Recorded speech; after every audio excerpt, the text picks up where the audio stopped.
Meu nome é Ricardo Abramovay, eu sou brasileiro, casado, 3 filhos, 3 netos. Minha formação de graduação é em filosofia, eu me formei na França e eu voltei para o Brasil, eu fui para a França no finalzinho de 69. Eu fiz o meu baccalauréat na França, o fim do estudo secundário, e fiz filosofia na França, muito influenciado por um professor que eu tive durante esse final de secundário, que era um professor de filosofia incrível. Na França a gente tinha, eu acho que eles mantêm isso até hoje, 8 horas de filosofia. Para quem vai fazer letras de filosofia, 8 horas de filosofia no terceiro ano, correspondente ao terceiro ano colegial, 8 horas de filosofia por semana. Você tinha que escrever uma dissertação em filosofia por mês, com temas como: existe alguma coisa de inefável? Temas sobre filosofia moral, etc. Para minha formação, isso foi muito importante e eu fui fazer filosofia. O curso de filosofia não era lá essas coisas, ainda era o rescaldo de maio de 68, mas foi muito importante para mim duas coisas muito legais no curso de filosofia lá, que eu fui aluno do Levinas, que é um dos grandes pensadores do século XX, e eu tive um curso de Hegel muito legal. Ao mesmo tempo, como eu estava muito ligado aos exilados brasileiros, nós tivemos um grupo de estudos do Capital durante praticamente todo o tempo que eu estive lá. Então, descontando o primeiro ano, chegada, etc., durante 3 anos nós tínhamos um grupo que fazia uma leitura semanal ou quinzenal, não me lembro bem, do Capital, mas era uma coisa sistemática. Então, se tem alguma coisa em ciências sociais que eu conheço bem, porque você conhece bem as coisas que você estuda nessa idade, né? 17, 18, 19 anos, aí que você incorpora. Se hoje... Tanto é que minha aula de concurso para entrar na economia da USP foi sobre os esquemas de reprodução simples do livro 2 do Capital, que é um tema super complexo, etc., mas que eu estudei nessa idade. Então é uma coisa que eu sei razoavelmente bem, muito mais do que economia convencional. Eu voltei para o Brasil na primeira abertura que houve em 1974, quando Ayrton Soares foi eleito deputado federal por São Paulo e logo em seguida fechou novamente o regime e eu já estava aqui. Voltei para o Brasil em 74, comecei um mestrado em política com o Braz José Araújo, mas também tinha um grupo de estudos formado por colegas que são amigos até hoje. O Braz também era muito ligado no estudo do Capital, então a gente também tinha grupo de estudo do Capital, tal, naquela época. Então eu terminei meu mestrado em 82 e menos de 2 anos depois que eu cheguei ao Brasil, eu era um leitor muito assíduo da Gazeta Mercantil, que era um jornal de economia que existiu. essa época. E eu admirava muito um jornalista chamado Aloysio Biondi, que foi uma figura extraordinária, um jornalista econômico exemplar, incrível. E o Aloysio Biondi saiu da Gazeta Mercantil e foi para o Diário Comércio e Indústria. E eu não tive dúvida. Um dia eu apareço na redação do Diário Comércio e Indústria e digo, olha, eu sou leitor do seu trabalho, admiro muito o seu trabalho, imagino que você esteja montando equipe e quero trabalhar aqui com você. Qual é a tua experiência em jornalismo? Nenhuma. Aí ele olhou, achou meio estranho tal, e disse assim, tá bom, então escreve um artigo de 2 páginas e me entrega. E eu fiz um artigo sobre a questão da estatização ou desestatização da economia, muito baseado na leitura que eu tinha do 18 Brumário do Luiz Bonaparte, curiosamente. Mas, claro, sem citar literalmente, porque era um jornal de negócios, etc., mas com a questão, será que as classes dominantes no Brasil serão capazes de exercer diretamente o poder político ou elas só podem exercer o poder político por meio da corporação militar? No fundo era essa a questão. E aí o Aloysio viu o artigo e disse, pode vir. Eu comecei como repórter, como pesquisador, depois me tornei repórter de agropecuária, que é onde tinha lugar, me puseram como repórter de agropecuária. Daí que eu fui me interessar cada vez mais por agropecuária. No final eu fiquei 1 ano no jornal. Era muito interessante, mas eu me tornei editor de agropecuária do jornal. E aí quando você vira editor, a parte mais bacana do jornalismo, que é a reportagem, você deixa de fazer. Então já não era tão interessante assim. E surgiu uma oportunidade de fazer pesquisa numa organização não governamental chamada FASE, Federação para os Órgãos de Assistência Social e Educacional. Era uma equipe muito interessante formada por pessoas vindas do Museu Nacional, orientandas, Moacir Palmeira, Lígia Sigô, tudo isso, que tinham E aí, mais uma vez, era uma pesquisa sobre campesinato, em vários pontos do Brasil. Pegava a Bragantina, a região Bragantina no Pará, várias regiões do Pará, pegava perto de Santa Luzia, no Maranhão, e eu fiquei encarregado da pesquisa no sudoeste do Paraná. Ao mesmo tempo, eu tinha uma ligação, eu era militante, na verdade, de um grupo político que editava uma revista marxista chamada Debate, que era uma boa revista. Hoje em dia tem tese sobre... Outro dia vieram me entrevistar, alguém fez uma tese sobre esse grupo, a revista Debate, então a gente sempre... digamos assim, a grande aspiração da revista Debate era promover uma reunificação dos marxistas brasileiros que, evidentemente, estavam subdivididos em N grupos e N facções, dependendo da visão que tinham do futuro idealizado, ou seja, se a revolução ia ser socialista, se ia ser de libertação nacional, se ia fazer aliança com a burguesia nacional, se não ia... Enfim,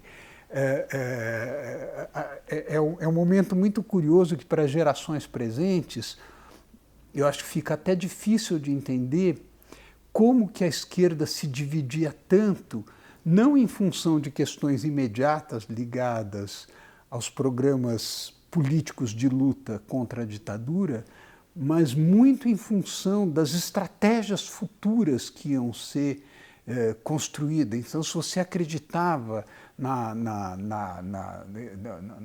sei lá, tinha a ALN, a Aliança de Libertação Nacional, mas tinha também os grupos de origem trotskista, etc. Bom, o Grupo Debate acabou em 81, 82, não reunificou os marxistas brasileiros, evidentemente, né, como se pode imaginar, mas o resultado foi para mim pessoalmente, de um lado, a revista era de muito boa qualidade, E de outro lado, para mim, foi muito importante por uma preocupação com rigor intelectual, com ortodoxia no melhor sentido da palavra. Ortodoxia que na época era uma ortodoxia marxista, que não tem nada a ver, ortodoxia marxista não tem nada a ver com dogmatismo, mas que depois se tornou não só ortodoxia marxista, mas levar a sério no plano das ideias do que realmente você está falando quando você fala sobre o mundo, né? Isso para mim sempre foi se tornando cada vez mais importante, mesmo quando não se tratava mais de literatura estritamente marxista. E, enfim, eu acho que o marxismo, obviamente, é um patrimônio intelectual incontornável, é um patrimônio intelectual fundamental do pensamento humano, mas seria muito absurdo, e duvido que o Marx se contentasse em dizer, não, a minha orientação é marxista nos 150 anos depois dele ter publicado, mais de 150 anos depois dele ter publicado O Capital. Bom, aí eu saí do jornal e fui trabalhar na fase nessa equipe. E nessa equipe, para mim, foi muito importante porque era um grupo de antropólogos, Leila Landim, Jorge Eduardo Saavedra Durão, que dirigiu a BONG, Maria Emília Lisboa Pacheco, que dirigiu a organização que cuida de segurança alimentar no governo federal, que é muito ligada a esse tema até hoje. Colegas muito e amigos, Jean-Pierre Leroy, que já faleceu. E, em função desse trabalho, eu comecei a ir ao sudoeste do Paraná. Eu tinha chegado ao Brasil, quer dizer, eu saí do Brasil com 16 anos. Eu tinha voltado, eu tinha chegado ao Brasil depois de 4 anos e meio na França, fazia 2 anos e meio. Quando eu cheguei no sudoeste do Paraná, o sotaque, eu nunca tinha ouvido aquele sotaque sulista, italianizado, era uma coisa, para mim, era um mundo novo. E, além disso, eu nunca tinha tido contato com o trabalho social da Igreja Católica. E foi a partir disso que eu fiz o meu primeiro texto teórico, que é um texto do qual eu gosto muito até hoje. Na verdade, foi publicado no Cadernos, no derradeiro número da revista Civilização Brasileira, que na época acho que chamava Cadernos Civilização Brasileira, uma coisa assim. E eles deram como título Cristãos e Marxistas, aqui e agora, que na verdade de um lado, é um reconhecimento da importância do trabalho feito pelas comunidades eclesiais de base, que era uma coisa impressionante, que naquele ambiente, 78, 79, final da ditadura, não havia qualquer organização capaz de não só transmitir uma mensagem política, muito mais do que transmitir uma mensagem política, de fazer emergir a partir do cotidiano das pessoas.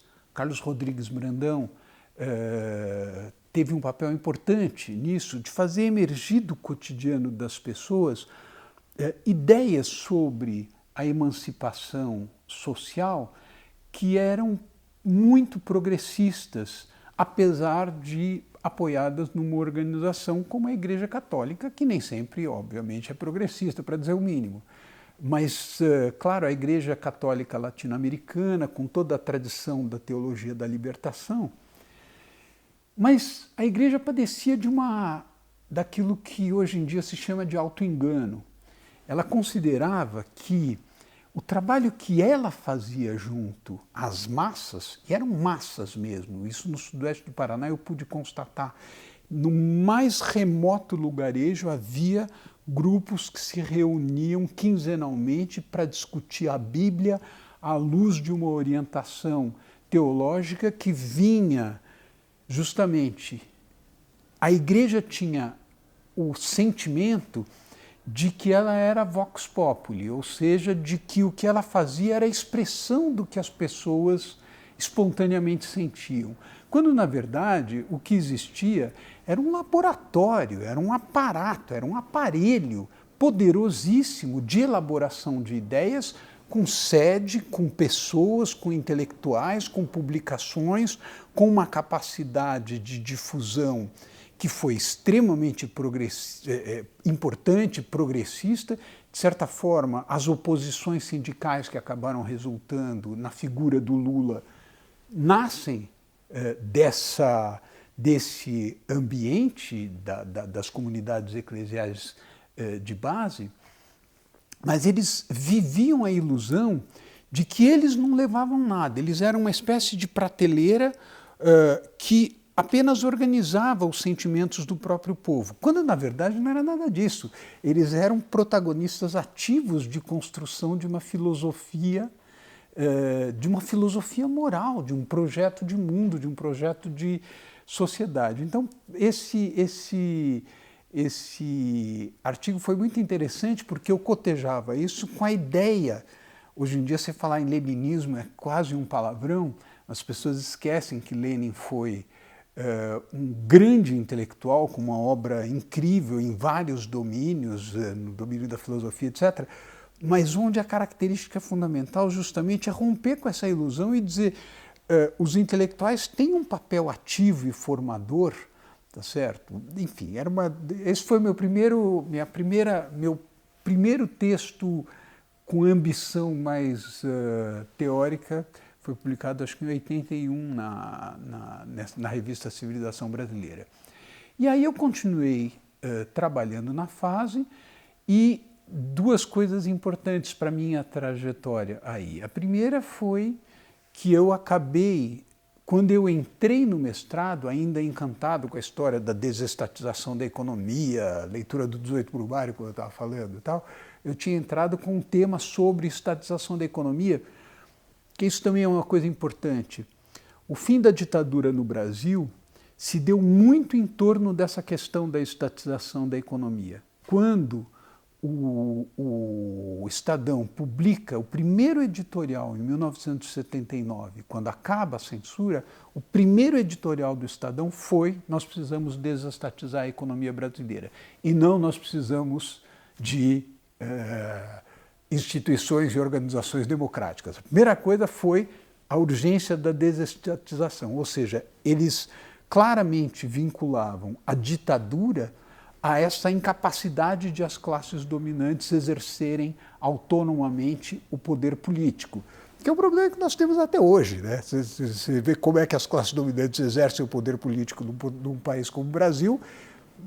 Nos dias de hoje, um militar dizendo temos que voltar, quer dizer, a questão, infelizmente, ainda está atual. Então, eu entrei no mestrado com esse tema. E aí, em função do trabalho na fase, em função da minha ida para o sudoeste do Paraná, em função do meu encantamento total com o trabalho das comunidades de base, eu venho de uma família judaica, não tenho, infelizmente, cultura religiosa, nada disso, mas eu não tenho tradição cristã. Mas a maneira como a Igreja Católica fazia o trabalho de base, envolvendo não só ideias, mas cantos, uma socialização interessantíssima, com coisas profundamente conservadoras, como, por exemplo, nesse trabalho de base da Igreja Católica, existia casais e jovens. Entende? O que não fosse casal era jovem, né? Então, toda a discussão contemporânea sobre o que você está absolutamente excluída, está absolutamente excluída, nem se colocava, entende? Ou se era casal ou se era jovem. Ao mesmo tempo com coisas muito interessantes e muito progressistas. Várias organizações como o Movimento dos Trabalhadores Sem Terra, de certa forma, nasceram dessas regiões e desse trabalho, algumas cooperativas de crédito, etc. Então, eu estava dizendo que duas coisas foram importantes. Uma foi que eu mudei o meu tema de mestrado, e o meu mestrado foi um estudo sobre como é que o processo de desenvolvimento capitalista chegava nessa região, mas não era propriamente desenvolvimento capitalista no sentido de trabalho assalariado, era como é que as relações sociais típicas de uma sociedade camponesa estavam se transformando sob o ímpeto da chegada de relações mercantis, tendo como protagonistas justamente a chegada da soja. Eu assisti à chegada da soja no Brasil, de certa maneira. Não tinha soja. E quando a soja chega a Bolsa de Chicago, chega um outro tipo de relação de compra e venda. A compra e venda não está mais vinculada a um comerciante local. Para a questão territorial, isso é extremamente importante. Por quê? Porque em sociedades camponesas, os territórios se definem pela força dos laços de interconhecimento local, de dependência, de solidariedade, de entreajuda, etc., coisa que a chegada dessas relações em que o preço é dado pela Bolsa de Chicago e não pela maneira como você se endividou junto ao comerciante, etc. Então, meu mestrado é exatamente sobre essas, aliás, o título, eu estou lembrando agora, Transformações na Vida Camponesa. Eu nunca editei, e aí misturava com uma reflexão sobre um cara que era muito importante para os agraristas da época, que era o Chayanov. O Chayanov, que é uma figura extraordinária, que foi massacrado pelo stalinismo. Ele era... A União Soviética herdou do Império Russo uma geração de engenheiros agrônomos e de pesquisadores em ciências biológicas de primeiríssima qualidade e aniquilou isso por meio do Lysenko, de todas essas coisas. Chayanov foi um dos que foi aniquilado. Ele inclusive tem um romance muito bonito chamado Alexis no País da Utopia Camponesa.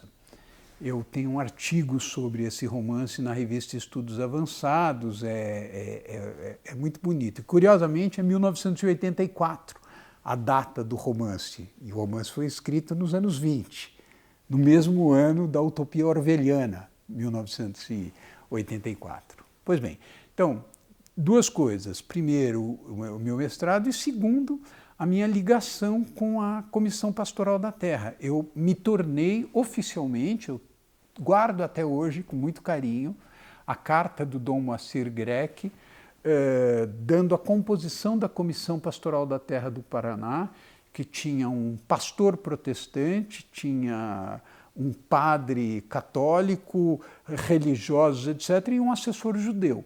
Então,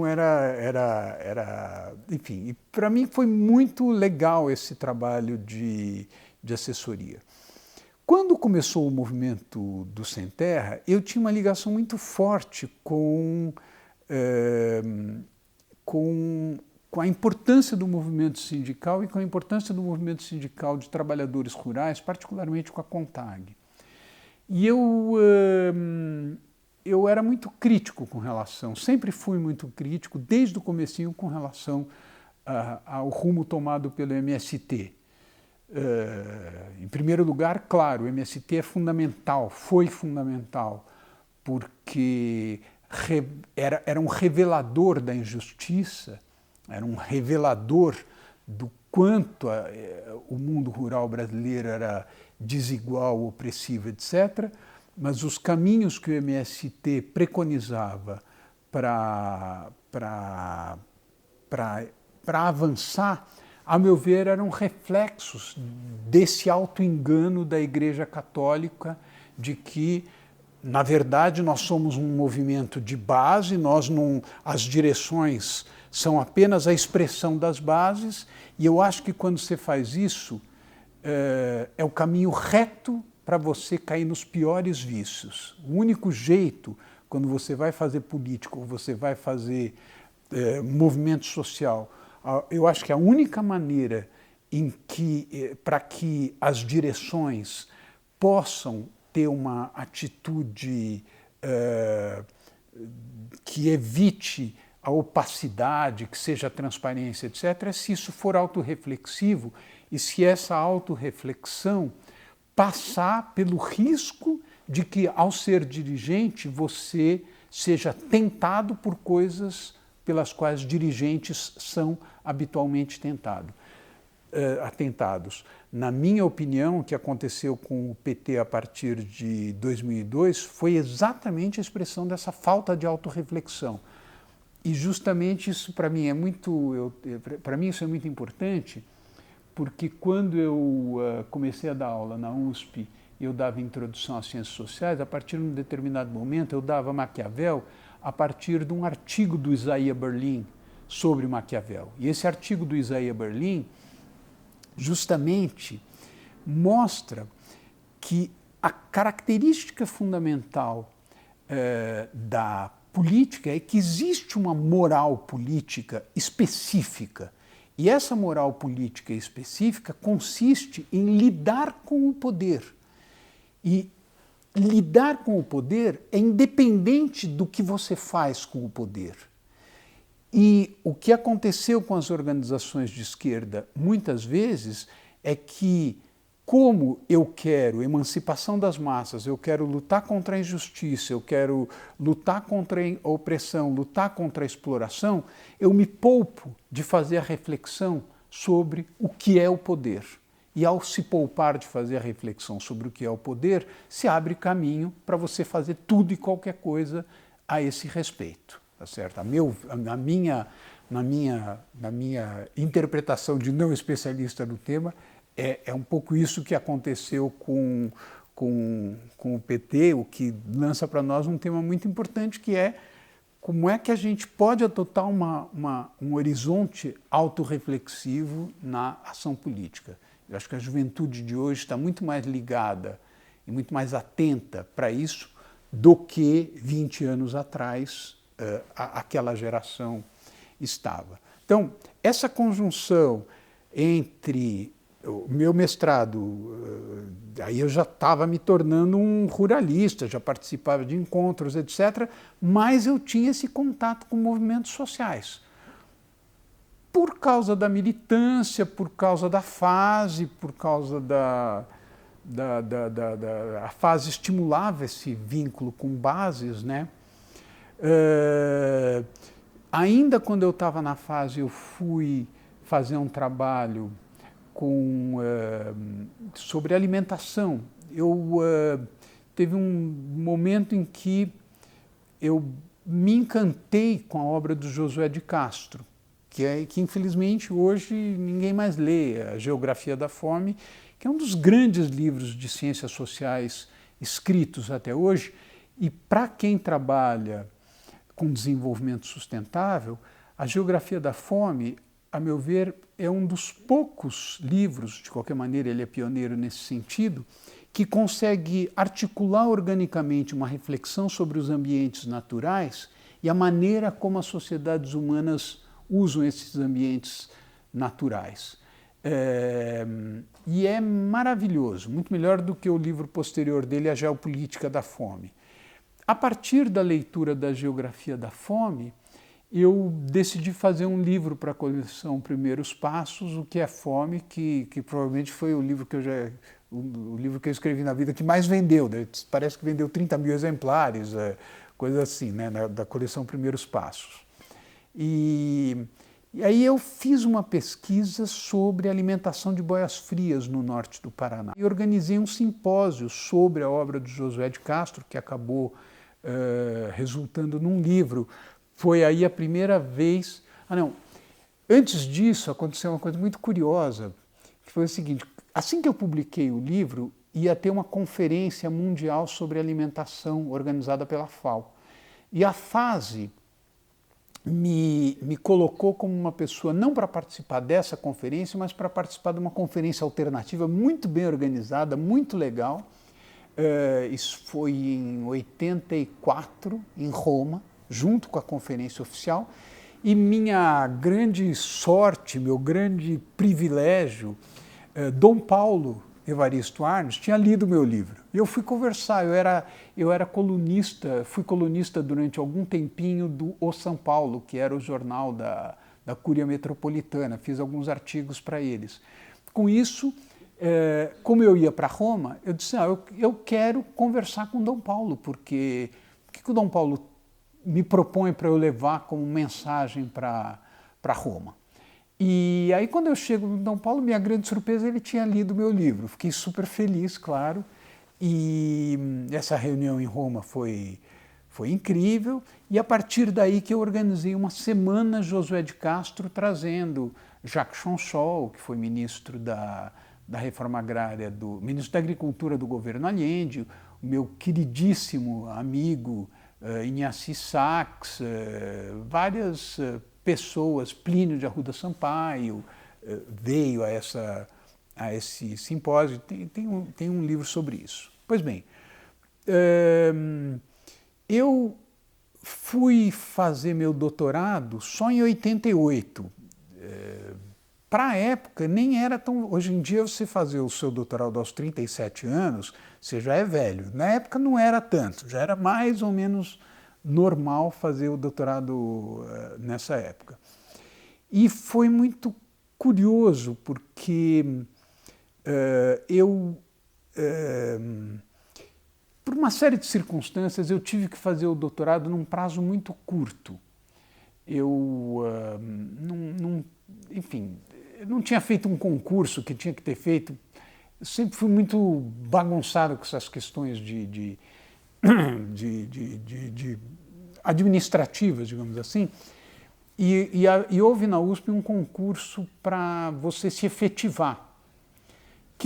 E desses concursos que eram uma pura formalidade. Eu digo que era uma pura formalidade porque é um concurso em que todo mundo é aprovado, óbvio que todo mundo é aprovado e fica uma fila, é uma pura formalidade. Eu não fiz esse concurso, eu não estava na fila. Eu ia ter que sair da USP. Aí me disseram, se você não fizer o doutorado em 6 meses, você não vai ter jeito, a gente não vai te manter aqui. Aí, claro, entrei numa maior crise,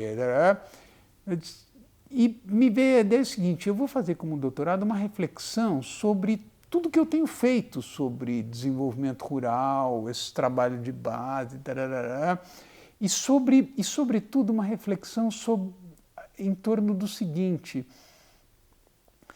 qual é o sentido hoje de você atribuir terra para as pessoas? Qual é o sentido da reforma agrária? Eu era da diretoria da Associação Brasileira de Reforma Agrária. Em 85 eu ia tanto à televisão falar sobre reforma agrária que eu me lembro das pessoas me reconhecerem na rua. Você não estava na televisão falando, não tinha tanta gente em 85 falando sobre essas coisas, então era... E havia uma contestação muito forte, uma contestação vinda da esquerda sobre a ideia de reforma agrária. Afinal, se o Brasil é um país capitalista, o capitalismo não tem sentido, assim como não tem sentido você imaginar distribuir oficinas para as pessoas fabricarem automóveis, cada um na sua residência. É muito mais racional do ponto de vista econômico você ter uma gigantesca fábrica de automóveis. Com a agricultura é a mesma coisa. Para que você vai ficar distribuindo terra para as pessoas produzirem?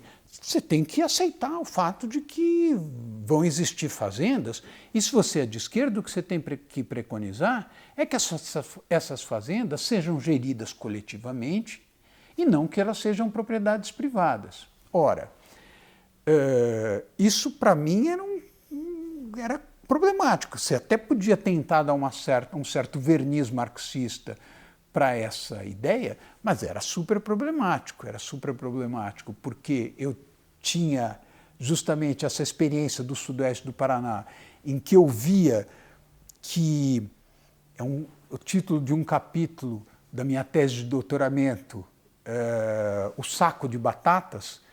Por quê? Porque o Marx caracterizava o campesinato como um saco de batatas. Ou seja, se você tirar a embalagem, as batatas se espalham, não tem nenhuma coesão, cada um por si, é individualista, é reacionário, etc.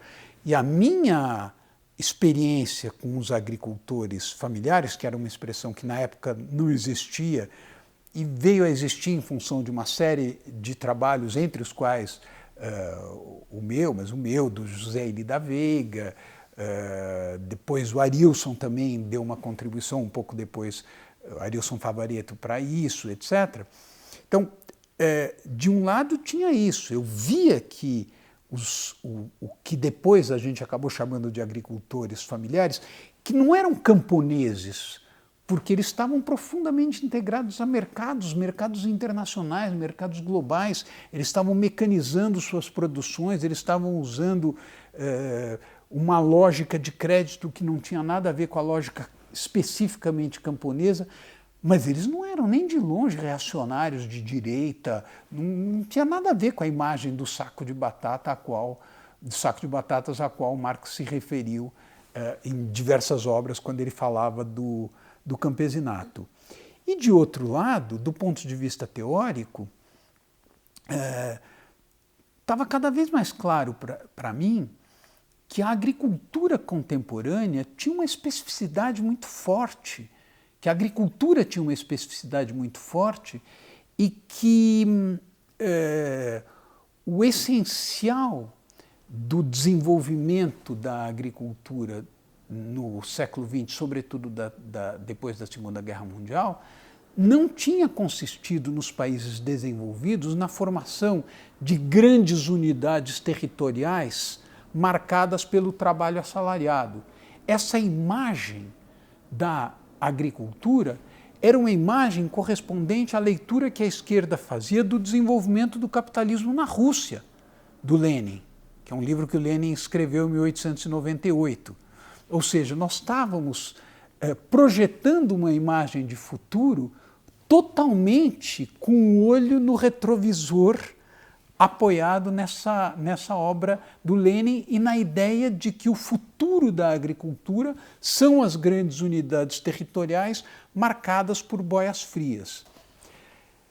As experiências de reforma agrária, onde houve tentativa de gestão coletiva dos meios de produção a partir dos assentamentos no Brasil, foram absolutamente catastróficas, por razões, algumas das quais eu cheguei a descrever em alguns artigos, mas por razões que quem estudou a coletivização na Rússia, já na União Soviética e nos países de economia centralmente planificada, já tinham detectado, ou seja, você tem razões microeconômicas fortes. Tinha uma obra de um polonês chamado Jerzy Tepist, que a gente adorava no nosso grupo na fase.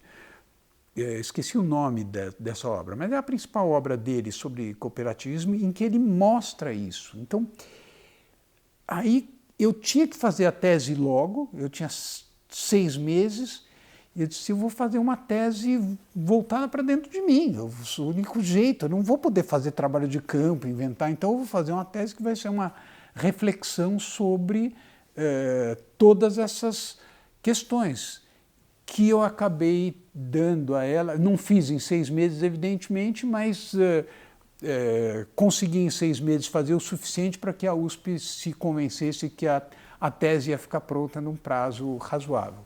A tese acabou se tornando um livro, Paradigmas do Capitalismo Agrário em Questão, que é um livro do qual eu gosto muito, sobretudo, é um livro que tem 2 partes, a parte teórica desse livro é muito interessante. E aí, isso que eu estava dizendo a respeito da ortodoxia é importante. Eu espero, faz tempo que eu não releio isso, mas acho que se eu for reler eu vou encontrar.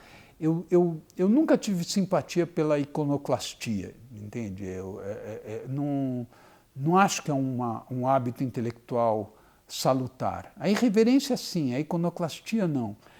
E eu dou um tratamento extremamente respeitoso à maneira como Marx e Lenin abordam os temas da agricultura e do destino do desenvolvimento agrícola, mas na tese eu fiz uma espécie de junção entre uma reflexão apoiada na antropologia cultural e na microeconomia ao mesmo tempo, e que me levou a perceber que esses agricultores que eu tinha encontrado no sudoeste do Paraná, que eles não eram mais camponeses, e a descrição antropológica do campesinato, para mim, foi fundamental. Esse foi um momento lindo em que eu entrei em contato com a obra de antropólogos, sobretudo norte-americanos, que estudavam campesinato, seja em países asiáticos, seja no México e no Peru, e ao mesmo tempo com alguma base em microeconomia que me fez chegar à conclusão de que a racionalidade econômica do campesinato é uma racionalidade incompleta, mas baseada, falando isso não a partir só da microeconomia, mas também da antropologia. Isso para mim era muito importante porque dava uma base para a ideia de reforma agrária, isto é, ao promover a reforma agrária, nós estávamos promovendo o futuro, nós estávamos promovendo não só a ideia de justiça, mas a ideia de eficiência econômica. E, na época, o MST era contra essa ideia de agricultura familiar. É muito engraçado isso. Hoje o MST é super a favor de agricultura familiar. As pessoas normalmente não sabem disso, mas na época o MST era muito voltado para essa ideia de que a agricultura familiar era uma coisa pequeno-burguesa, que você tinha que rumar em direção à socialização dos meios de produção. Além disso, quando você diz que a agricultura familiar pode ser eficiente e é eficiente, pode ser mais eficiente do ponto de vista econômico, obviamente você está colocando essa eficiência do ponto de vista também das relações com o mercado e, portanto, das relações com o agronegócio. Portanto, essa divisão entre agronegócio de um lado e agricultura familiar não fazia parte do raciocínio das pessoas que iniciaram essa reflexão sobre a agricultura familiar. Ao contrário, integrar a agricultura familiar ao agronegócio era uma condição para que os mercados da agricultura familiar pudessem propiciar à agricultura familiar mais renda, etc. E aí a disputa intelectual com o MST e com intelectuais na época ligados ao MST era muito forte. Bom, no livro Paradigmas do Capitalismo Agrário em Questão, eu acho que não tem nada sobre as consequências socioambientais desse crescimento agrícola baseado em agricultura familiar. Eu não fui a Rio+20, por exemplo, o livro saiu em 92. Era uma coisa de agricultura, era uma coisa, era o social, não era socioambiental, era social. Era a tentativa de mostrar que, no caso específico da agricultura, isso para um país latifundiário é fundamental. O que é fundamental para um país de tradição latifundiária? A ideia de que o trabalho pessoal e familiar baseado em pequenas unidades de produção pode ser não só útil e favorável às pessoas, mas útil e favorável ao país. Num país de tradição latifundiária, o que predomina é o contrário, que toda a ideia da modernização conservadora era isso. A modernização do Brasil é feita sobre a base dos latifúndios. Os latifúndios estão se transformando, enquanto que nós tentávamos mostrar claro, não há dúvida que muitos latifúndios se transformaram, está aí a indústria canavieira, tudo isso, não há dúvida. Mas nós tentávamos mostrar que existia sim a possibilidade de uma transformação em direção a mercados dinâmicos, etc., com base na agricultura familiar. Essa era a batalha intelectual. E não tinha muito meio ambiente nessa história. É engraçado hoje pensando. Como é que foram entrar... eu acho que, de certa forma, tanto meio ambiente como território vieram mais ou menos juntos. Por quê? Por duas coisas aí eu faço um certo salto. Eu publiquei o Paradigmas do Capitalismo Agrário em Questão em 92 e em 93 eu fui com a família, com os 3 filhos,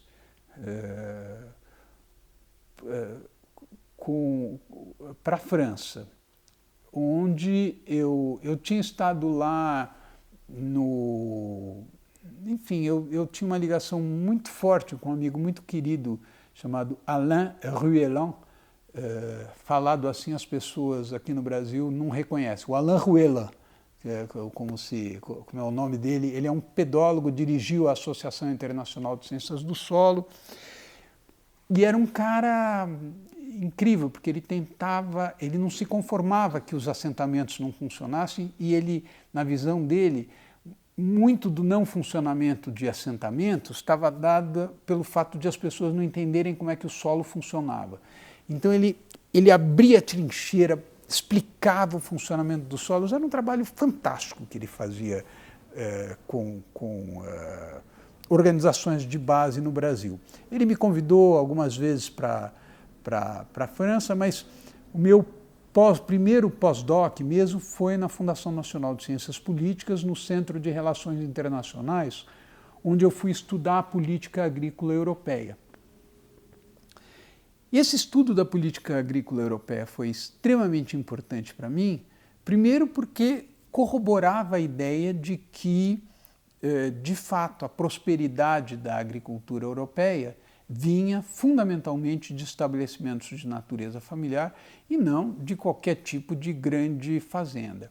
Segundo, porque destruía o mito de que a agricultura europeia só conseguia manter sua agricultura familiar porque ficava subsidiando as pessoas, como se o Brasil até hoje vive o mito de que a nossa agricultura é puro mercado, não é subvencionada.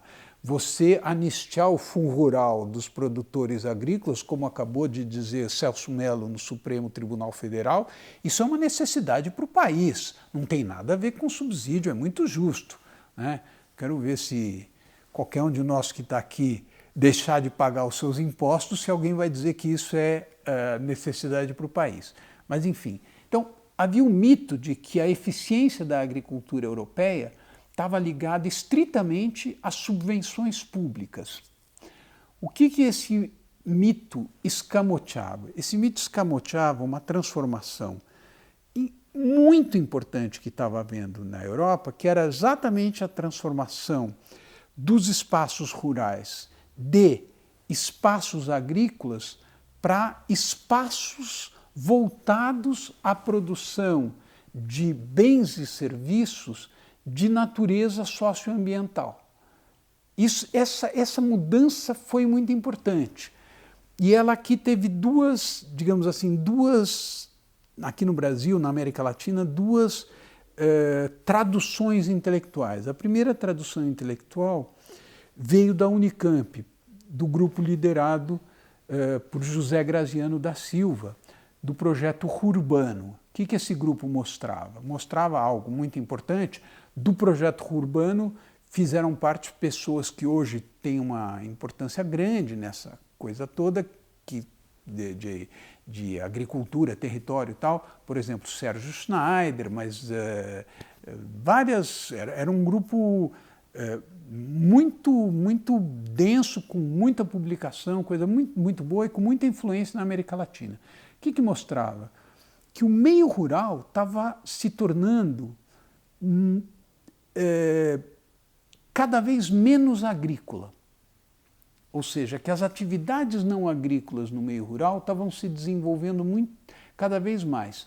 Se isso é verdade, e se você está pensando em desenvolvimento rural, é óbvio que todo o raciocínio que eu tinha feito até então, pelo qual a emancipação social passava fundamentalmente pela agricultura, tinha alguma coisa errada aí, tá certo? Se não errada, ao menos insuficiente. Portanto, era necessário incorporar ao raciocínio esse fato cada vez mais evidente de que o rural não agrícola se transformava em algo cada vez mais importante. E a segunda vertente, desenvolvida em vários trabalhos do José Eli da Veiga, e eu desenvolvi também trabalhos, publiquei no IPEA um trabalho sobre isso, mostrando que a maneira como se classificava, o Arilson, a tese de doutoramento do Arilson Favaretto desenvolveu isso muito bem, a maneira como se classificavam os espaços rurais era uma maneira absurda. O Brasil era muito menos urbano, era e é muito menos urbano do que se supunha, e infelizmente, esses dois grupos não chegaram, o grupo liderado pelo Graziano, outra vertente, que não chegava a ser um grupo do qual o Zé Eli da Veiga, nesse aspecto, era a principal expressão intelectual.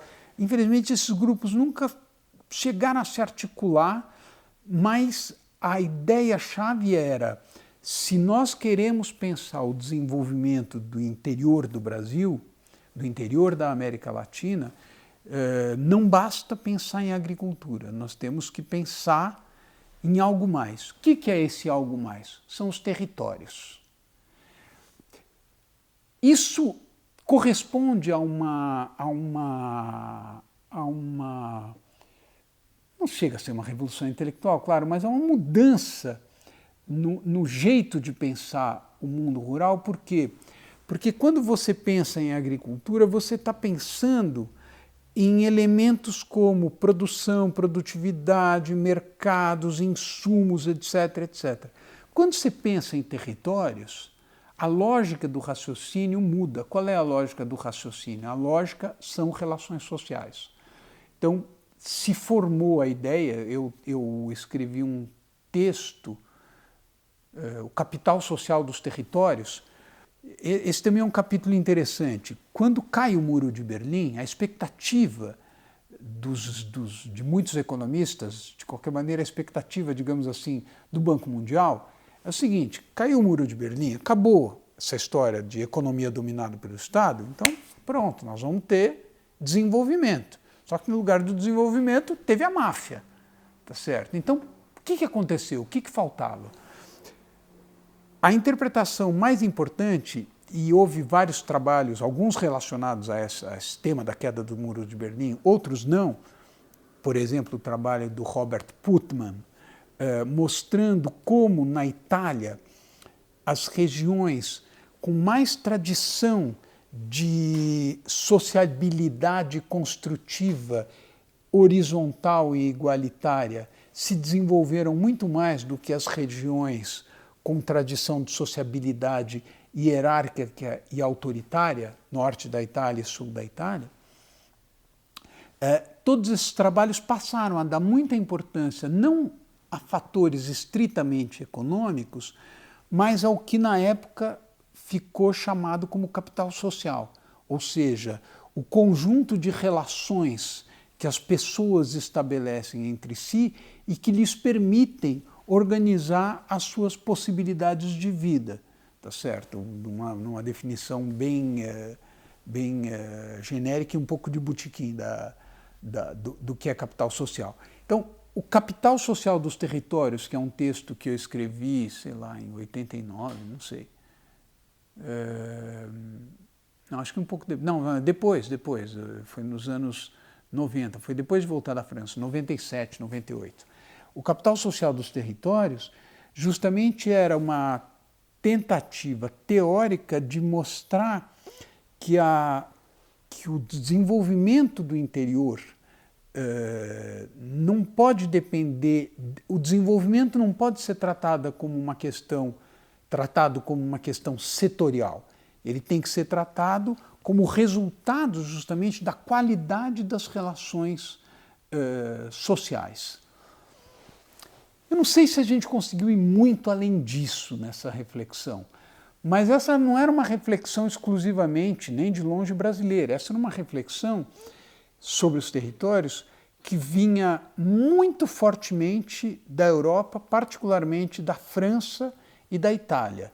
Na Itália, houve uma corrente, que é a corrente chamada de neomarshaliana. Por quê?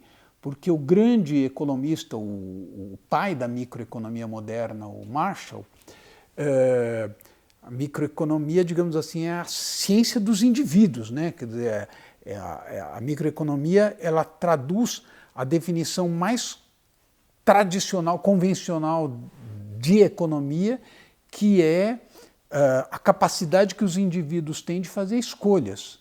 Né? É a alocação dos recursos escassos entre fins alternativos a partir da racionalidade individual. Então, a microeconomia é a ciência do indivíduo diante das escolhas que ele faz. E como é que é a racionalidade disso? Curiosamente, o próprio Marshall detecta, que era um homem brilhante, uma figura extraordinária, o próprio Marshall detecta, foi professor do Keynes, tudo, o próprio Marshall detecta um fenômeno que eram os distritos industriais, quer dizer, em alguns locais na Inglaterra havia uma agregação de unidades produtivas a partir de competências que eram do grupo e não de uma empresa ou de um indivíduo. E ele fica muito intrigado com esse fenômeno e ele passa a se interessar muito pela dimensão psicológica desse fenômeno. Ao morrer, ele disse: se fosse para escolher de novo, eu iria optar por ser psicólogo e não economista.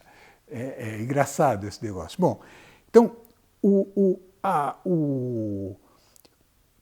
os italianos, a partir disso, vários autores que cada um de nós que trabalhou com desenvolvimento territorial cita em seus artigos, eu lembro do nome de Beccatini. Depois, nunca mais vi essas pessoas, provavelmente porque eu acabei me afastando um pouco desse tema. Mas tinham livros super interessantes, com estudos de caso, justamente mostrando como a força dessas relações sociais estava na origem de marcas de qualidade, como o queijo parmesão, tá certo? Que só existe porque houve justamente um grupo, não porque havia uma fábrica que impôs uma marca, mas porque havia uma tradição artesanal que as pessoas conseguiram traduzir nos mercados. Então, houve essa tradição neomarshaliana, digamos assim, na Itália. Na França, isso foi extremamente importante também. Essa reflexão sobre desenvolvimento territorial, muito importante na Itália, na França e com muita influência na América Latina, para mim, mas não só para mim, para todo mundo, essa reflexão foi muito importante porque ela está embutida nela uma crítica ao produtivismo. Porque, veja, se a saída para a emancipação social é que os agricultores familiares são eficientes, etc., é óbvio que a condição básica dessa emancipação é que eles sejam capazes de se integrar mais a mercados, a gerar mais renda, etc., etc. Se o raciocínio os territórios são importantes, ao dizer isso, você está valorizando, de um lado, não só os laços, e não só laços econômicos, entre diferentes segmentos. Então, o filho do agricultor que não vai ser mais agricultor, para mim isso foi fundamental quando eu fui estudar a questão da herança, né? Da transmissão das propriedades, vendo que os filhos dos agricultores não iam mais ser agricultores, obviamente. O que eles iam ser? Então, eles estavam... A nossa ideia era o quê? Esvaziamento do meio rural e todo mundo vai para a cidade, etc. Não. Como é que você valoriza o meio rural? Valorizar o meio rural significa valorizar os patrimônios mais caros ao meio rural. E quais são esses patrimônios? São os patrimônios naturais. Então, de certa forma, essa orientação para o desenvolvimento territorial a partir dos limites da agricultura, de uma abordagem setorial, da própria emancipação das populações rurais, criticando essa visão setorial, para mim, mas eu acho que não só para mim, isso foi muito importante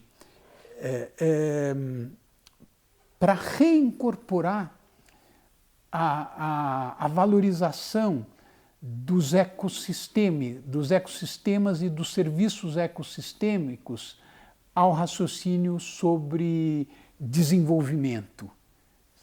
É aí que a coisa entra. Quando eu tinha escrito em 83 muito além o que é fome, o que é fome é um livro que conclui dizendo: se nós tentarmos generalizar o padrão alimentar dos países ocidentais, dos Estados Unidos, para o conjunto da humanidade, não há recurso. Mas depois de ter escrito isso em 83, eu meio que abandonei esse tipo de reflexão, que eu fui retomar a partir do desenvolvimento territorial. Estou me dando conta disso agora nessa reflexão. Porque do que se tratava, do que se trata quando se fala de desenvolvimento territorial? Trata-se de laços sociais que vão permitir justamente um tratamento e uma relação com os serviços ecossistêmicos que não só os preserve, mas que os regenere e que, nesse processo de preservação e regeneração, propicie geração de renda e bem-estar para as pessoas, que era a preocupação básica dos responsáveis pela agricultura no governo Jospin, alguns amigos, inclusive, que foram para lá nessa época. Quer dizer, o rural deixa de ser visto como local marginalizado, digamos assim, e isso tem uma outra dimensão, que é, então, onde estão os lugares marginalizados? Os lugares marginalizados, na verdade, não estão necessariamente no rural. Os lugares marginalizados, os territórios marginalizados, estão, muito provavelmente, muito mais nas regiões metropolitanas. Eu lembro de um colega francês dizendo qual é o significado de banlieue, que é subúrbio em francês. Banlieue é lieu banni, lugar banido, tá certo? O subúrbio é o lugar banido. A reflexão sobre os territórios, então, passa a incorporar duas dimensões fundamentais. Uma dimensão que se refere à capacidade de os territórios fornecerem serviços ecossistêmicos essenciais para a vida humana, e outra dimensão que é justamente a dos territórios banidos, dos territórios marginalizados, que vão ser o palco dos grandes conflitos na França, em que as pessoas estavam tocando fogo nos carros, etc., e que são o palco do nosso cotidiano. Veja o que está acontecendo neste momento no Rio de Janeiro, com o exército entrando com cara de caveira na Rocinha, etc., né? Bom, então, nessa reflexão sobre desenvolvimento territorial, eu acabei me ligando ao RIMISP. RIMISP é um grupo, é o acrônimo de alguma coisa que tem a ver com sistemas de produção. Na verdade, é um grupo cuja sede é no Chile, com um trabalho muito interessante nos países andinos, que conseguiu um financiamento importante da agência de financiamento do Canadá, uma agência muito prestigiosa, para fazer trabalhos em torno de desenvolvimento territorial. Aí eu trabalhei durante alguns anos, a gente publicou trabalhos na World Development, foi um trabalho super interessante, esse grupo continua existindo até hoje. Quando eu estava no RIMISP, eu comecei a me interessar muito por temas ligados ao que é o crescimento econômico, porque, claro, quando você trabalha sobre temas de natureza socioambiental, é óbvio que você passa a entrar em contato com as ideias de Georges Kuchwegen, com a ideia de que o crescimento econômico é incompatível, a manutenção do crescimento econômico é incompatível com a preservação dos serviços ecossistêmicos dos quais todos nós dependemos e que, portanto, é necessário interromper o crescimento econômico em última análise. Eu saí da equipe do RIMISP, eu acho que em 2009, e comecei a me interessar cada vez mais por esses temas ligados a essa literatura ligada a crescimento econômico, tudo isso. Em 2011 eu recebi um pedido da Fundação Avina, foi interessante, duas queridas colegas da Fundação Avina vieram conversar comigo, me pedindo um trabalho sobre nova economia. Uma coisa fundamental que eu ainda não mencionei e que é fundamental na minha trajetória. A partir de um determinado momento, conforme essa preocupação que me levou dos territórios aos seus serviços ecossistêmicos e a ideia de que são necessárias redes sociais para que emerja um tipo de crescimento econômico capaz de regenerar e preservar esses serviços ecossistêmicos, eu passei cada vez mais a me interessar sobre essa questão das redes sociais. E passei a me interessar sobre quais são os protagonistas das atividades econômicas, concretamente, tá certo? E aí a minha formação sociológica, misturada com o fato de eu ter feito toda a minha carreira numa escola de economia, me fazia ver que os economistas, eles supunham, como supõem, mercados, mas eles não estudam os mercados. Eles não vão empiricamente. O economista tem uma história ótima de três cientistas, um físico, um químico, um economista, que estão num lugar deserto e tem uma lata de alimento, né? E aí cada um tem que ver, e eles não têm instrumentos nenhum para abrir essa lata de alimento, cada um tem que dizer como vai fazer. Aí o físico elabora, diz assim, não, se a gente bater aqui com tal material, não sei o quê, o químico diz, não, se puser tal material, e o economista fala, suponha que a gente tem um abridor de lata, tá certo? O economista não estuda o mercado, o economista supõe o mercado.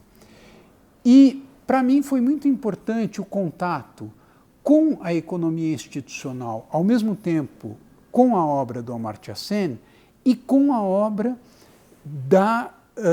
dos mais importantes autores da sociologia econômica. Nesse momento eu já estava com uma disciplina de sociologia econômica na pós-graduação. Então, autores como Mark Granovetter, como Neil Fligstein, Viviana Zelizer. Esses autores, para mim, foram muito importantes no sentido de dar uma fundamentação à ideia de que nós não podemos diabolizar os mercados, que nós temos que compreender os mercados como construções sociais, como resultados de interações humanas. Isso, para mim, foi uma grande descoberta que me abriu um horizonte, que era o horizonte da responsabilidade socioambiental corporativa. Eu passei a tentar fazer uma elaboração sobre a responsabilidade socioambiental corporativa, de um lado, com base na literatura de sociologia econômica, e de outro lado, com base na constatação de que, no que se refere aos temas ambientais, os movimentos sociais, muito frequentemente, estavam muito mais atrasados do que os movimentos empresariais. Então, o movimento sindical, por exemplo, que na época em que eu estava trabalhando com a agricultura familiar falava em desenvolvimento sustentável, etc., passou a abandonar essa história, não falou mais de desenvolvimento sustentável, queria saber de preço, preço mínimo para agricultor familiar, etc. Os movimentos sociais urbanos foram, de certa forma, cuidando cada vez mais de interesses particulares e, curiosamente, movimentos sociais e empresariais, associações empresariais, desde o World Business Council for Sustainable Development até organizações brasileiras como o Instituto Ethos, o CEBEDS, etc., cada vez mais voltados a temas de natureza universal, como são os temas referentes a meio ambiente. Tinha nisso um paradoxo que me obrigou a estudar, tinha nisso um paradoxo, porque se as empresas são estritamente voltadas ao lucro, o que elas têm a ver com o meio ambiente? Tá certo? Você cumpre a lei e aí eu passei a entrar em contato com uma literatura que mostrava que as empresas fazem muito mais do que cumprir a lei. Tentam, não todas as empresas, mas ao menos algumas empresas. Então, a ideia de que o mundo capitalista é um mundo homogêneo, absolutamente coerente, cuja única preocupação é a obtenção do lucro, tinha alguma coisa um pouco esquisita. Nós tínhamos que abrir a caixa preta do mercado. Eu escrevi vários artigos no Valor, usando essa expressão, a necessidade de abrir a caixa preta do mercado. Então,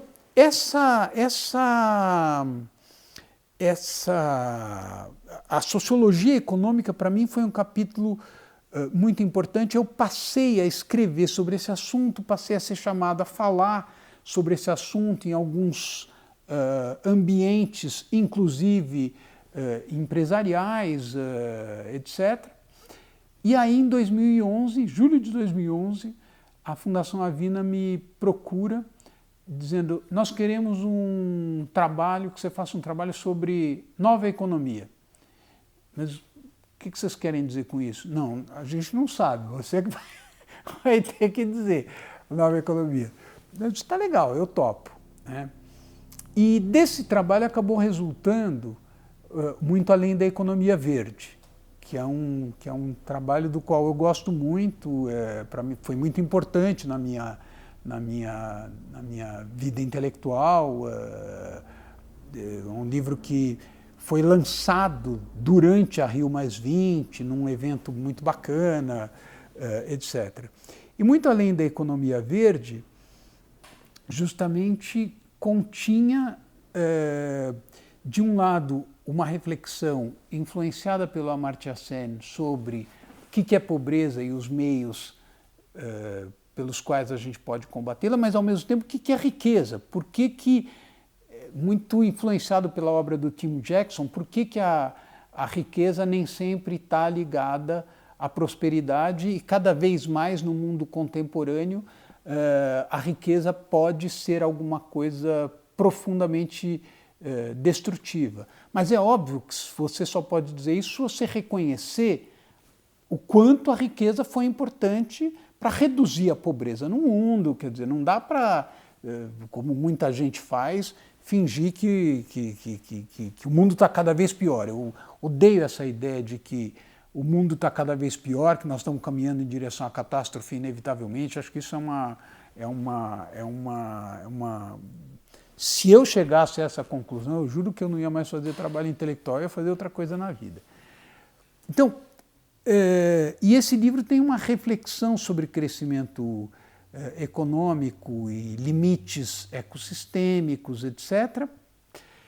E ele tem duas coisas que hoje são muito importantes no meu trabalho. Primeiro, é uma tentativa de fundamentar teoricamente por que empresas podem ter um papel construtivo do ponto de vista socioambiental. Então eu faço no livro, a partir de vários artigos, uma reflexão sobre o Hayek, etc., o capítulo 3 do livro, e o capítulo 4 do livro é que estão emergindo dispositivos a partir da revolução digital que vão permitir um grau de interconexão e de cooperação social que, juntando com o avanço da responsabilidade socioambiental corporativa, podem representar um caminho interessante para a gente superar os problemas atuais. E isso não supõe necessariamente que eu diga o capitalismo, isso só vai se fazer se o capitalismo acabar. É óbvio que o capitalismo vai acabar como tudo acaba, tá certo?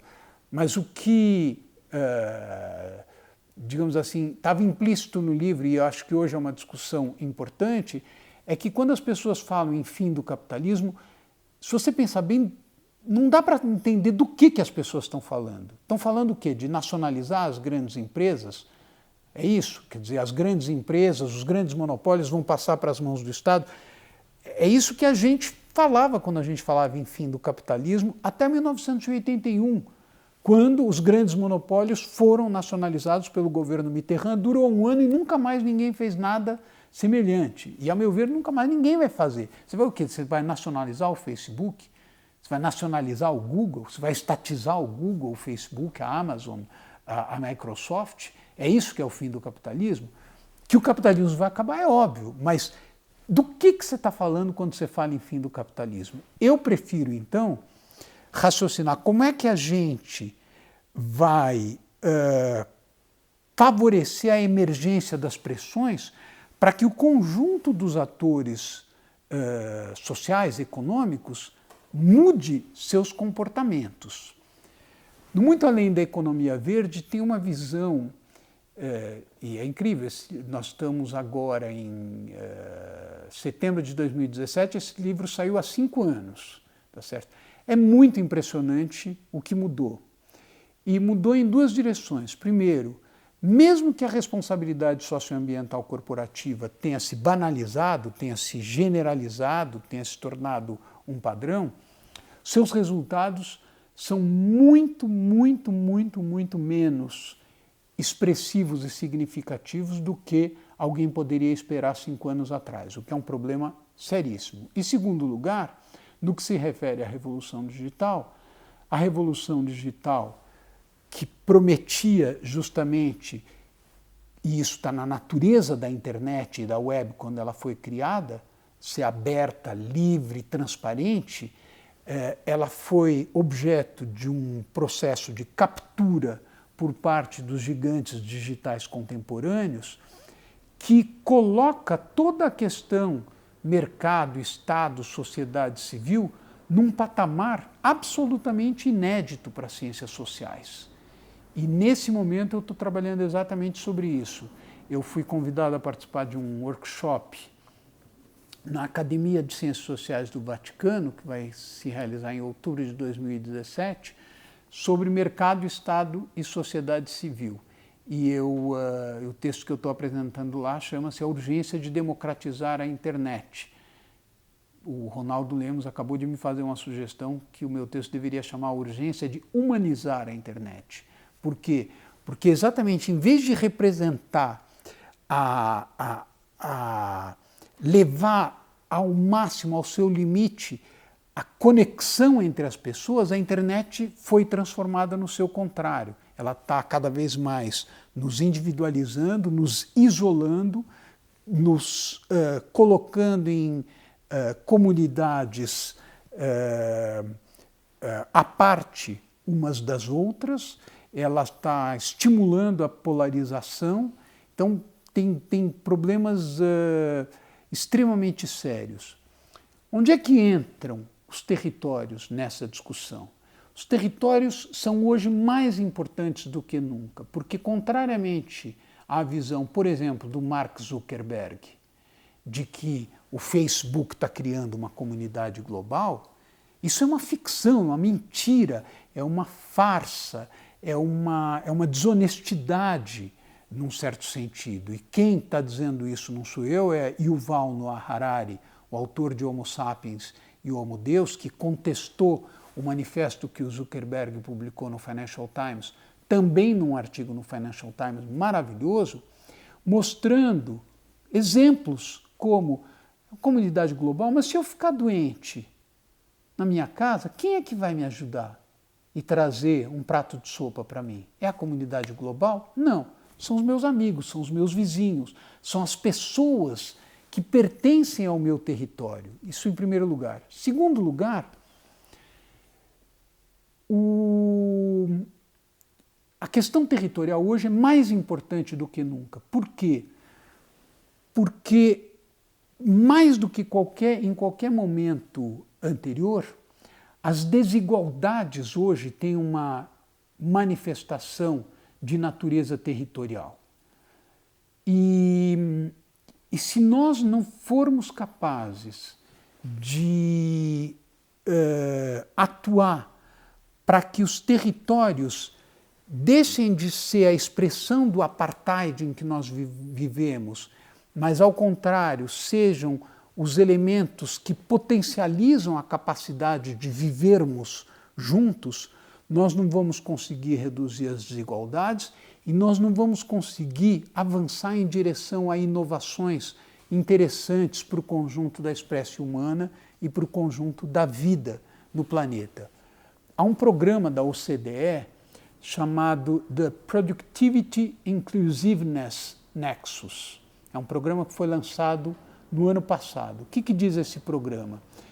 Basicamente, ele diz o seguinte: a revolução digital está atingindo, na verdade, de maneira produtiva, de maneira a incorporar a novos mercados e a novas oportunidades, uma parcela ínfima da população. Mesmo nos Estados Unidos, o grosso dos empregos que foram criados depois da crise de 2008 são empregos de empregador de pizza, de trabalhador em fast food, alguma coisa na área de saúde, etc. Mas os empregos ligados à revolução digital não chegam a 20% do total. E uma das razões que a OCDE detecta para isso é que nos territórios marginalizados, as oportunidades que as pessoas têm de superar as dificuldades que vão lhes permitir entrar na revolução digital, essas dificuldades são imensas e envolvem, em primeiro lugar, gênero. Os protagonistas da revolução digital são homens brancos, tá certo? Não há negros. E no Brasil é pior ainda. Em 120 anos de existência, a Escola Politécnica da Universidade de São Paulo formou 10 mulheres negras. É uma coisa impressionante. Isso tem a ver com territórios. O que está acontecendo hoje no Rio de Janeiro, por mais que atinja a cidade toda, se localiza em territórios, tá certo? Nos territórios rurais, nós temos um desafio, que é como é que nós vamos conseguir fazer com que a valorização dos ecossistemas e das imensas riquezas naturais desses territórios não sejam atropeladas pelo avanço de uma produção agropecuária monótona de pouco conteúdo informacional, de inteligência e conhecimento. Existe possibilidade de fazer isso? Sim, existe. Eu acabei de voltar do Xingu, onde há um programa maravilhoso Icatu-Xingu, ou seja, Salve a Água do Xingu, levado adiante pelo Instituto Socioambiental, e onde uma das facetas desse programa qual é? Populações indígenas e ribeirinhas coletam sementes florestais, junto com o Instituto Socioambiental, com o apoio da Embrapa, fazem uma mistura dessa semente que chama muvuca, é uma economia da muvuca, fazem uma muvuca, e essa muvuca barateia fantasticamente o custo do reflorestamento nas fazendas. Então, essa é uma atividade que depende estritamente do território. Se não houver territórios com uma vasta vegetação arbustiva produtora de sementes, isso não vai existir.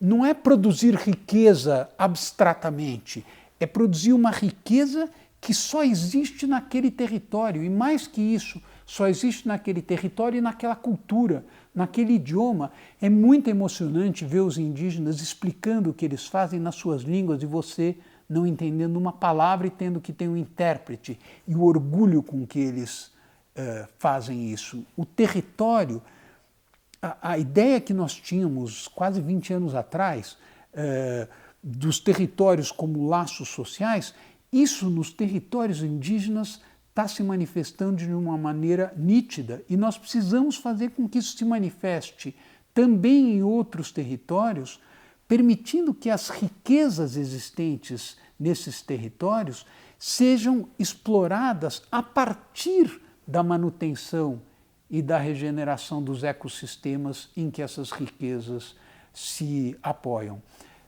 Hoje no Xingu está sendo levada adiante uma verdadeira economia do cuidado, cuidado com a floresta, cuidado com a água, cuidado com a cultura dessas populações tradicionais, cuidado com as pessoas.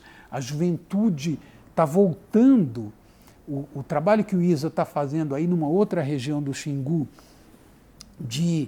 foi lançado um livro chamado Xingu, Histórias dos Produtos da Floresta. Eu escrevi o prefácio desse livro. E é muito bonito, para mim foi muito legal fazer esse trabalho, por quê? Porque justamente o Instituto Socioambiental está tendo a coragem de ligar as populações indígenas a mercados, que é um risco extraordinário. Por quê? Porque qualquer pessoa que tenha estudado qualquer beabá de antropologia sabe que os mercados são os principais vetores de destruição das populações tradicionais.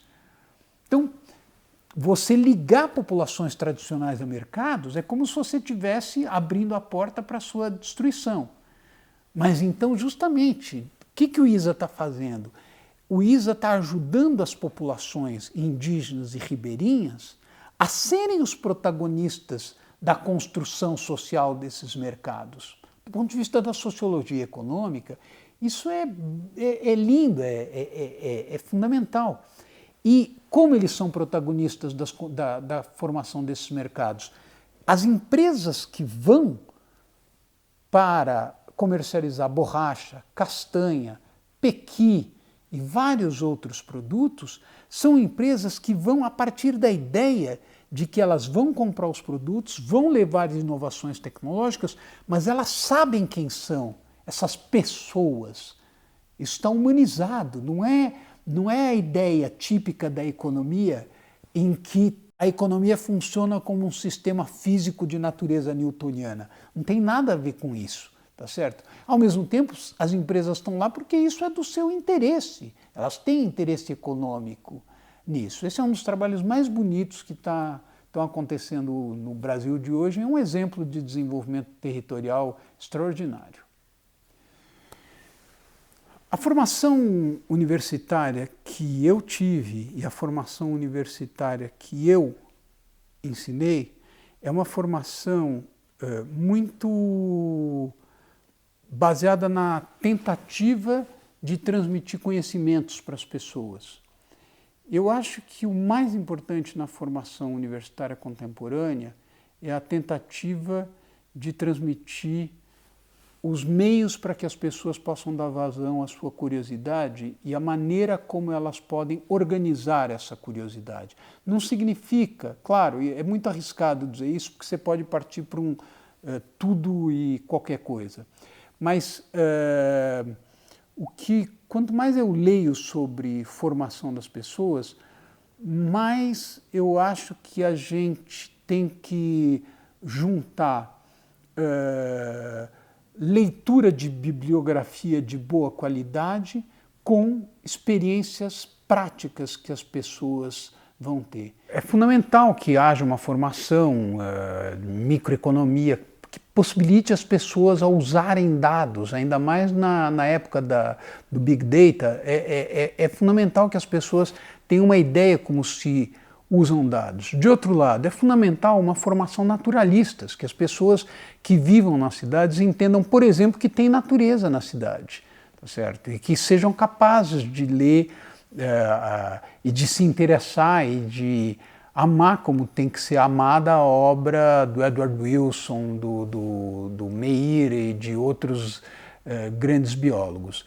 Agora, eu acho que uma das coisas mais importantes e que as pessoas fazem cada vez menos para a formação das pessoas é ler literatura.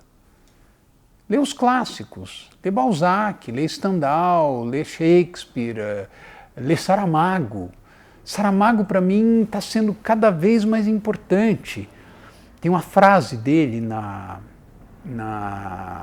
história do Cerco de Lisboa: até uma serpente hesitaria diante da eternidade, que para mim foi fundamental na crítica que eu estou cada vez mais fazendo aos gigantes digitais contemporâneos que estão investindo bilhões na busca da vida eterna, que é uma monstruosidade a busca da vida eterna. Você falar isso é uma monstruosidade. Tá certo? A morte é uma falha, a morte é um acidente que nós vamos superar. Conceber a vida sem a morte é jamais ter ouvido Gilberto Gil, por exemplo. Tá certo? É jamais ter lido uma página de qualquer filósofo importante, é jamais ter lido um romance na sua vida, um romance significativo. Então, a literatura, a poesia, a música, isso também é muito importante na formação das pessoas. Cada vez mais, a formação das pessoas vai ter que ser uma mistura de coisas que as pessoas conseguem fazer e, ao mesmo tempo, da capacidade de olhar e levantar perguntas que sejam interessantes e relevantes. Nesse ambiente em que os territórios adquirem funções muito mais importantes do que jamais tiveram, exatamente pelo processo de sua marginalização, exatamente pela mistificação em torno da ideia de que as nossas conexões são puramente digitais, esse olhar amplo, generoso, humanista, esclarecido, bem fundamentado e naturalista sobre os territórios é absolutamente indispensável.